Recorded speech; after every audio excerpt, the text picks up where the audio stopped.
Hey guys, my name is Karina and I work here at PAL in the AT Center, and I'm here to show you how Speechify works.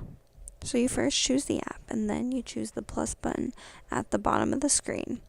And this will give you the option of, do you want your document in a picture? Do you want to be able to scan it? Do you want a PDF, web, or text?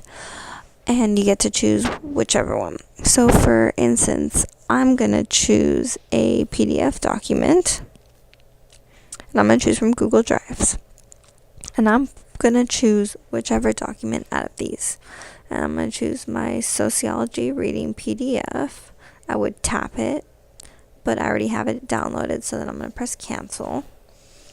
And then I see my sociology reading. I press on that. And then I choose whichever one out of part 1, part 2, part 3, or part 4 that I would like to read. So I would like to read part 2 of 4. So I'd choose 2 of 4. And then I'd wait for it Do you think the to program download. supports our And challenges then, prevailing social? as you can see, the text, I was able to hear the text.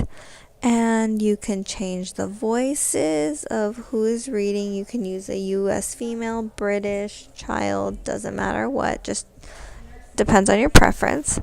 And then once that's saved, you can also prevailing social norms. Pause what is being said, and you can also change the speed of how slow or fast the text is talking to you. After that, there's not much to it. You just kind of read, pause, and go at your own pace. I hope you have a lovely day, and I hope you've learned a lot from Speechify. So thanks for tuning in. Bye.